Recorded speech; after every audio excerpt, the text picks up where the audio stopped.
Hey guys, what's up? Welcome to the channel. If you're new here, my name's Zoe and I'm so happy that you clicked on this video.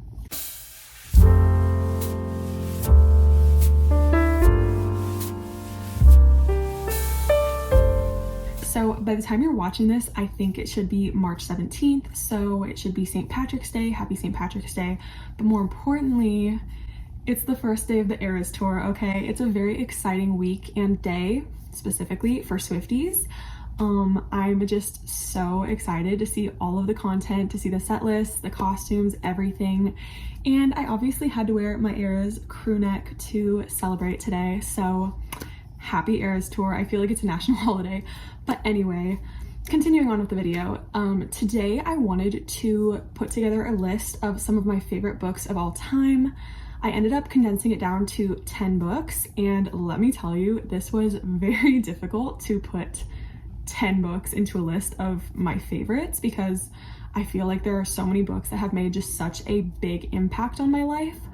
But basically the bottom line is these are books that have shaped my life in some way, have just been really important to me, and all of them are obviously 5 stars. They're honestly more than 5 stars because I just love them so much.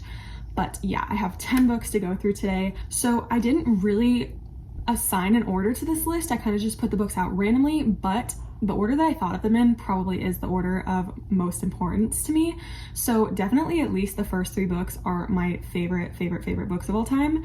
And the very first one is none other than Catching Fire by Suzanne Collins. This book, the Hunger Games series, literally changed my entire life. It shaped me into who I am today. It made me the reader that I am today. It changed my entire teenagehood. I just feel like the Hunger Games, it's like a guilty pleasure, but I'm not afraid to say that it's a favorite of mine. And specifically Catching Fire is so freaking good. Like, I will never get tired of this book. It's so incredible. I love the characters. They are literally so comforting to me. This book is home to me. I just will never get tired of it. It literally made me who I am. So this is always the #1 book that I tell people is my favorite, because it is, and I don't think it'll ever change. Next is the book that I would say is tied with Catching Fire, honestly, for my favorite book of all time, and that is Tomorrow and Tomorrow and Tomorrow by Gabrielle Zevin. Oh my gosh, little did I know that this book that I picked up genuinely just because I thought the cover was pretty and because Jimmy Fallon told me to read it. Those were the 2 reasons that I picked it up. I had no idea that this would turn into one of the most important books that I've ever read in my life. It's one of my favorite pieces of media, period, that I've ever experienced. I just love this book with everything in me. It's just such a beautiful, beautiful story about love and life and friendship, and it really dives deeper into how the most important relationships in your life don't have to be romantic ones, and that friendships can be the most important thing to you. And this book just takes you on a roller coaster. There is so much that happens in it, and I always tell people don't shy away from it just because it seems like it's about video games, because under the surface it is about so much more. It's really not just a book about games, and I'm not afraid to shove this book down people's throat and beg them and force them to read it because I think everybody should read this book. It is just incredible. Next, we have The Invisible Life of Addie LaRue by V.E. Schwab. I mean, what an incredible concept for a book. A girl who trades people remembering her, and she just lives years and years and years with nobody ever remembering her after seeing her, until one day somebody does recognize her. They remember who she is. That is just so intriguing to me. I was mesmerized by the story. The writing is just absolutely beautiful. There is nothing about this book that I didn't love, and I know this book has like people who love it and people who hate it, and I was absolutely 100% on the side of people who love it. It is one of my favorite books ever, probably, like I said, my 3rd favorite book ever, and another book that I'm not afraid to tell everybody to read because it's just so good. Next, we have a more recent addition to the list, and that is The 7 Husbands of Evelyn Hugo. I did just read this last month in February, but it has made such a large impact on me that it is now on my 10 favorite books of all time list. This book, it was just so good. You fall in love with all these characters, and the writing is so intriguing. The interview is just so fun because I feel like not many books have like interview styles to them, and I really was very into that. I really enjoyed it. And so many twists happen in here that shocked me. Again, I said this in my last video, I have never sobbed so hard over anything in my life. Like truly, I was bawling my eyes out in the middle of the night. And I think that alone made it secure a spot on this list, because it is so rare for things to make me cry that if it's gonna make me cry like a baby like it did, it's gonna be on the list. But yeah, it's just a really great story. It made me wish that I was like in the film industry, because yeah, there were a lot of bad sides to it, but I was just very intrigued by all of it. I can't think of a better word than that, but I just adored every second of this book, and it's one of those that I will always wish that I could read again for the first time. Next, we have 11/22/63 by Stephen King. This book is so good. I am a big Stephen King fan, but this is hands down my favorite book of his that I've read. I feel like a lot of people might shy away from it because it is very large. It is 850 pages, but it doesn't feel that way. You really just fly through it when you're reading it. And it's so interesting because it does dive into our past and, you know, theories about how JFK was killed, which is very interesting to me. I'm very into learning about that type of stuff. But you also have time loops and time traveling, and that kind of gets chaotic. You have a love story on the side. It's just a book that is full of so many different layers, and I absolutely loved it. I also think it's very cool that in the audio or in the ebook, there's like videos at the end of it, which was very interesting. But I absolutely love this book. I ate it up. I wished it was longer, honestly, which is kind of surprising because normally by the end of a long Stephen King book, I'm ready for it to end, but that was not the case with this one. The time loop and just all of the high stakes that were going on, it was just so fun to me, and I loved every second of it. Next, we have Project Hail Mary by Andy Weir. I actually just got this from the library. I bought it on a sale, and I'm very excited to finally own it because this book was so good.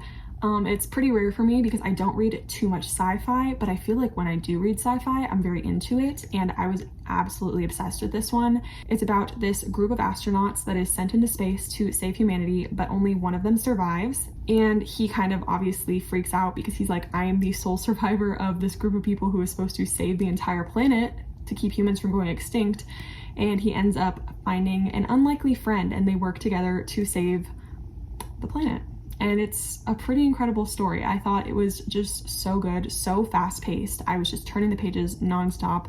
There are some pretty weird parts in it, but there are also some really good parts. I really loved the characters in here, and overall, I just feel like it was a really great story. I am very into like astronauts and space stories because that is something that I'm very interested in, but even if you're not, I think you could really enjoy this story. So this is one that I will always tell people to read because it really took me by surprise, but it made an impact on me. And then we have Harry Potter and the Prisoner of Azkaban. I feel like this one doesn't need much explaining. This is just my favorite Harry Potter book. I haven't read all of them. I've read the first 5, but this has always been my favorite Harry Potter book. I've read it 4 times. The movie has been my favorite since I was a little kid. I don't know, this one is just my favorite by far. It's so comforting to me. I love the story. I love that the kids are starting to get a little bit older, but they're still definitely very childish.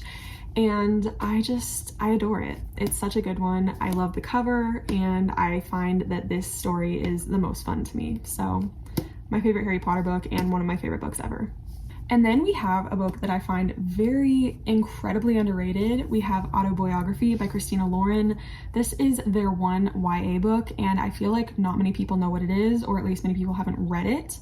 And I wish that was not the case because I thought this was such a beautiful story about 2 boys who unexpectedly fall in love, and they have to kind of navigate their way with this secret relationship because religion is holding them back from telling everyone that they're in love. And there's a lot of like internal conflict in the book for one of the boys because he doesn't feel like he should be in this relationship with another boy, and it's just a really in-depth look at how religion affects the people that we love and how religion affects ourselves. And I thought it was just a really, really sweet love story, but also just really eye-opening to what some people go through with their families and themselves when they're in this type of situation. And yeah, I love this book so much. And if you like romances, I highly recommend it. It's so good. Next, we have The Unexpected Everything by Morgan Matson. This one I actually told so many people to read when people were asking for their 12 books from 12 book besties list. I recommended this to quite a few people because this is one of my favorite books. It is YA, but Morgan Matson is like one of my favorite YA authors, definitely my favorite contemporary romance author for YA, and this book is just so cute.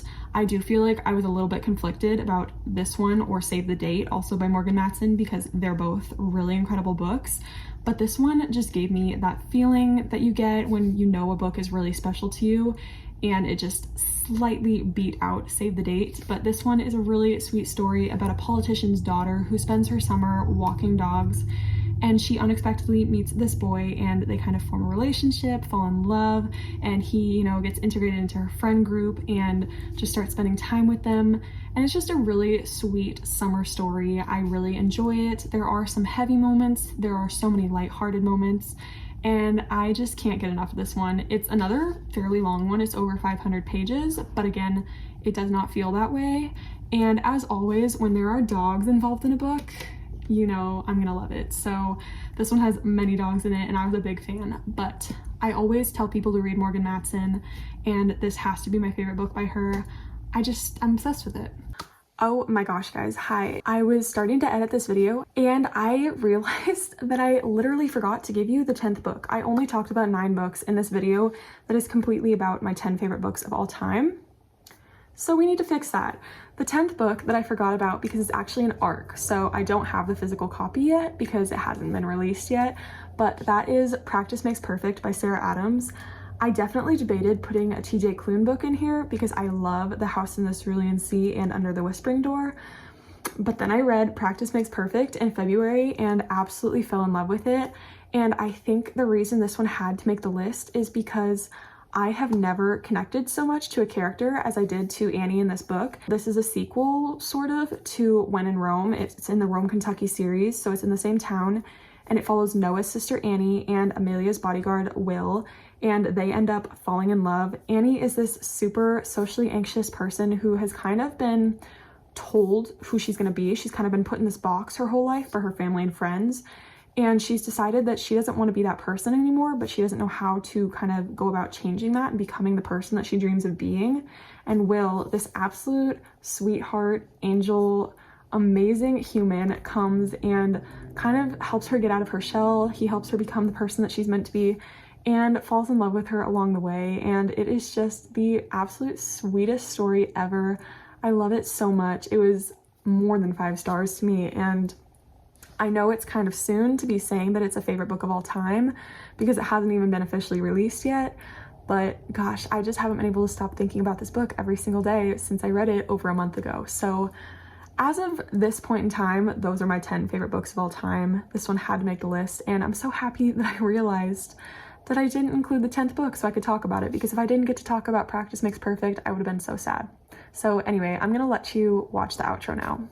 So those were the 10 books that I put on my list of favorites of all time. I feel like it was fairly hard for me to make that list because so many books were competing, and I don't know, I just feel like I've read a lot of really great books, but those were the 10 that made it, and I'm really excited to be talking about them today, to have talked about them today. And yeah, if you guys have any similar opinions to me, I would love to hear about them. Or if you have any books that made it onto your favorites list that are on mine, I would love to hear about it because I'm always looking for new great books to read. So feel free to comment, or as always, my socials will be linked below if you want to be friends. So that was the video. I hope you enjoyed it, and I will see you in the next one.